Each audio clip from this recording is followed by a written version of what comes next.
In this video lesson, we're going to go over layers. Layers are really useful for displaying and controlling your model, especially in complex scenes.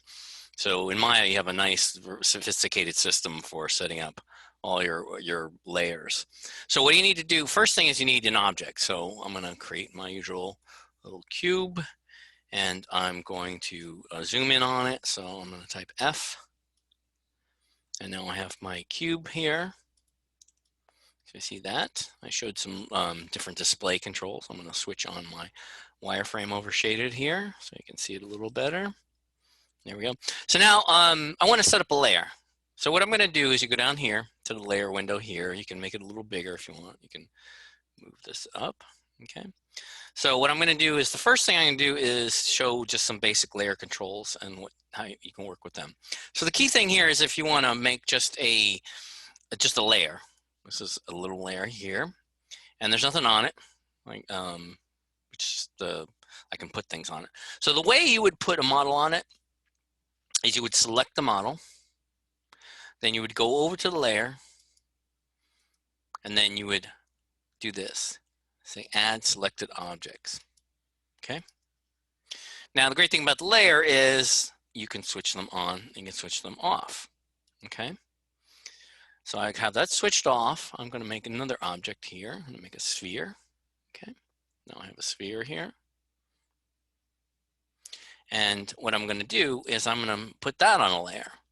So I can put this on a layer, but I can do something else with this one. I can show you the easy way to put things on layers. If you know you want just that object on a layer, or if you want to start a layer but you want something selected, you can hit this button here. So what this will do is create a new layer and assign selected object. So that automatically puts it on the layer. So now if I switch that on, switch that off. Okay. Now Maya will then start stacking layers as such. So the newest layer comes on top. You might want to change that order. So maybe you want the first layer on top. So then you have these little arrow keys, right? You can put these up here. You can bring it down if you wanted. So I'm going to put that up. Now, okay, so now I'm going to switch on the first layer, and I can't see anything. And the reason for that is because the sphere is much larger than the cube. So what I'm going to do is I'm going to switch off the sphere. I'm going to pick on the cube. I'm going to go over to the scale tool. I'm going to scale it up just so I can see both of them. Let's see, now I'll switch on the other layer. See, now I can start seeing. This is where layers are useful. Okay. Now the problem is too, like if say I want to keep scaling, so I want to go pick on that again. The problem is I might pick on both of them. So the layers also have some view controls to them. So I can change it to template mode. Template mode is basically, looks like wireframe. You'll see it's gray. You'll see the object is gray. You can't pick on it. See, when I pick, all I pick is the cube. Okay. Now, also, I might not want it to be in wireframe mode. I might want to actually see something. I might want to see some geometry. So what I can do is then switch to this next mode, which is called reference mode. Okay.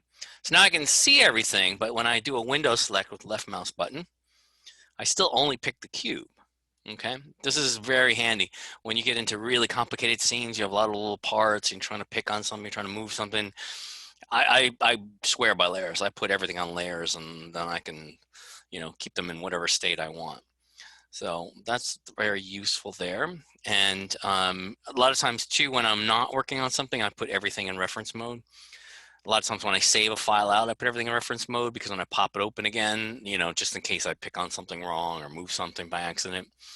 So also here now too, like say I start having a lot more of these layers, I won't remember that, oh yeah, the second one is the sphere, etc. So you can rename these layers. So the way to do that is you go over to the layer, you double click on it, and then the layer box comes up. So then you can change the name. So I'm going to call that one cube underscore, and then I tend to use large letters here capital letters. That's say just bold it out, and you'll see later on because I'm going to start having things like groups and other objects, and then when they have like these kind of name extension things, they don't conflict with each other because Maya does not like anything named the same thing. So if you have two things named cube in the scene, then you might have a problem. Okay, so now I'm going to hit save. Okay, so now I know that's the cube layer. Okay, turn that off, on. And I'm going to do the same for the next one. So just double click on it, real easy. Okay. So then I'll call this one sphere underscore LYR. And if you start getting more of these, then you do an underscore number. Usually give them numbers. Okay. Because then when you start duplicating things, then the numbers stack up and they go sequential. So that's kind of useful too. Okay. So that's what you can do with that. We can also double click on this. You can give layers colors as well. So if you want to say that layer to have a blue color, then you'll know that's so when I unreference it, it'll have the wireframe, it'll have a blue color. So that sometimes that helps visually. So say, let's see, let me get the sphere layer. Let me make that one red. Okay. So now then when you have lots of little objects, then all their wireframes have this nice coloration to it. So that's kind of a nice handy little thing there to do.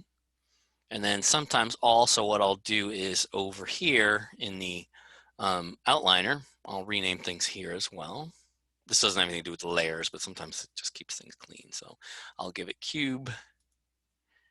Now, let me show you what if I happen to name this the same thing here. See, it didn't like that. So it see when I did LYR there. So if I just call this cube and I call that cube, then I would have an issue here. So generally for meshes, then you might have, you could put something like geo for geometry. That's what a lot of people use. And let me do the same thing here for sphere.